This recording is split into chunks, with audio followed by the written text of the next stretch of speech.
Présentation de la boîte à merveille. Lycée Michlifen Azro. Il s'agit dans cette présentation de vous donner les éléments clés pour comprendre notre premier module, la boîte à merveille. Ça peut servir aussi pour les étudiants amenés à passer l'examen régional. Alors, la première chose, premier élément à retenir bien sûr, c'est évident, c'est le titre de l'œuvre qui est la boîte à merveille. Deuxième chose, la date d'écriture et date de parution. La boîte à merveille est écrite en 1952 et publiée en 1954 par Ahmed Sfraoui, qui est un auteur marocain qui fait partie d'un courant littéraire appelé la littérature, les auteurs de la littérature marocaine d'expression. Elle est née en 1915, décédée en 2004. Le genre de l'œuvre, il s'agit d'un roman autobiographique, ça veut dire c'est un récit qui est écrit à la première personne du singulier, le je. Roman autobiographique, ça veut dire riwaya, sira, dati. L'autobiographie veut dire que l'auteur est bien égal au narrateur, égal au personnage principal. Le narrateur de l'œuvre, c'est Sidi Mohammed, le petit enfant, et parfois le narrateur adulte. Le point de vue ou focalisation, il s'agit d'un point de vue interne. Le point de vue ou focalisation veut dire le point à partir duquel on raconte ou on décrit l'histoire. En arabe, Ar-Ru'ya Sirriya. Alors, le point de vue ici dans cette histoire, c'est un point de vue interne puisque le narrateur est un personnage, ou bien est le personnage principal. Ensuite, puisqu'il s'agit d'un récit, bien sûr, on va utiliser des verbes, des actions au passé. Et souvent, il s'agit des temps de récit qui sont l'imparfait et le passé simple. Le présent de narration est souvent aussi utilisé. Il révèle souvent la présence d'un narrateur adulte. Le registre de la langue est la langue courante. C'est une histoire écrite sous forme de chapitres en 12, spécifiquement en 12 chapitres.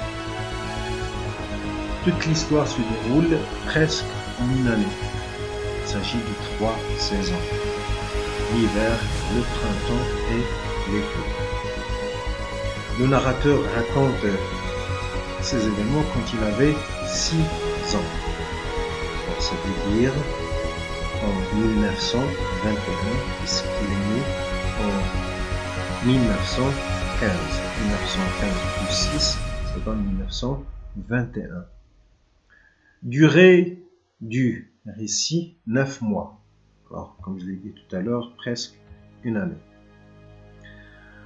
Les personnages principaux de l'histoire sont bien sûr Sidi Mohammed, sa mère Zubida, son père Al-Islam, la voyante, Driss, la Ouad, Rahma, Zineb, Fatma Bziouia, Laïcha et le frère.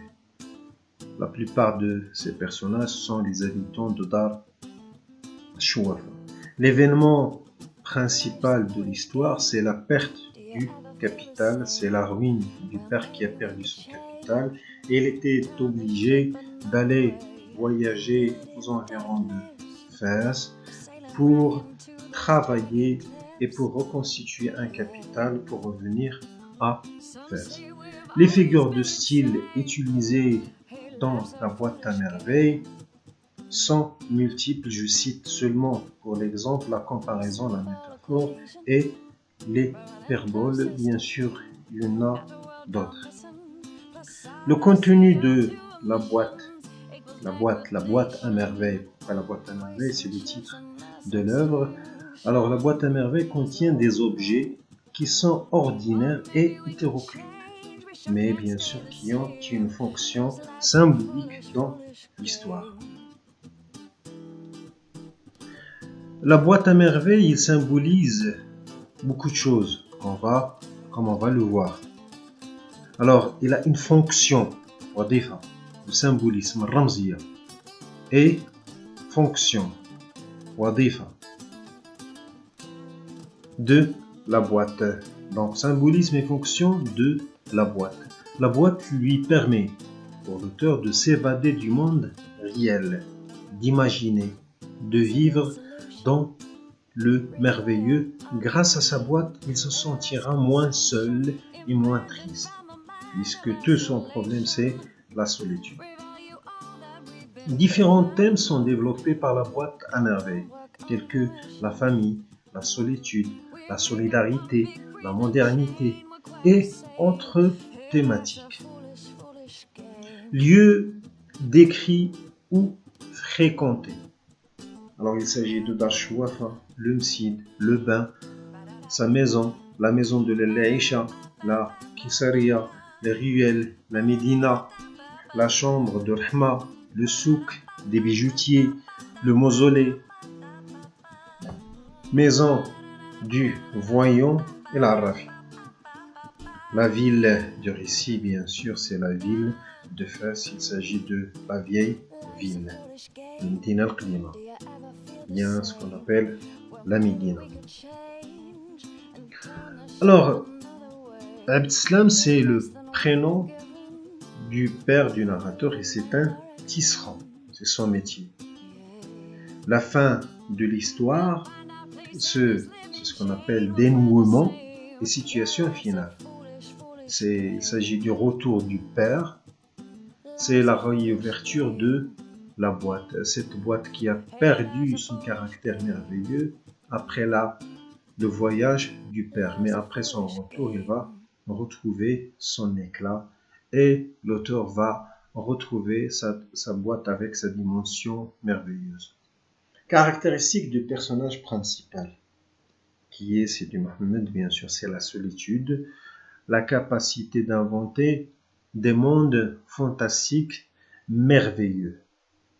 C'est, comme on l'a dit, Sidi Mohammed, c'est un enfant qui imagine, qui a une capacité à voyager dans le monde fantastique juste avec des objets ordinaires. Les déclencheurs du récit, c'est la nuit et le poids de la solitude. Déclencheur, ça veut dire ce qui va pousser l'auteur à raconter cette histoire, c'est la nuit et c'est le poids de la solitude. L'ordre de présentation des personnages, alors deux catégories, ceux qui ont participé à nourrir le monde fantastique de l'enfant, comme Kenza la voyante et Abdullah l'épicier, qui lui a raconté des histoires, ceux qui font partie de son quotidien, les voisins, Ouad, Rahma, Zineb et Fatma Bziouia, les autres. Bien sûr, les autres, c'est les enfants, le frère et l'Aïcha. La description dans l'œuvre est souvent dynamique, en mouvement.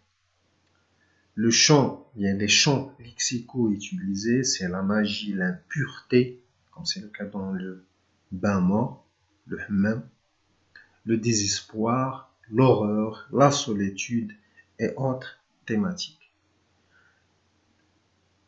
Il s'agit, dans la boîte à merveilles, de la littérature marocaine d'expression française. C'est le courant littéraire ou bien le genre de la littérature. Dans l'histoire, on va retrouver un autre personnage, c'est Zineb. La relation du narrateur avec Zineb est une relation conflictuelle. Il a du mépris pour cette fille. Alors, essayez de réécouter cette présentation qui va vous faciliter le premier contact avec l'œuvre ou bien qui va vous aider à réviser pour passer l'examen régional.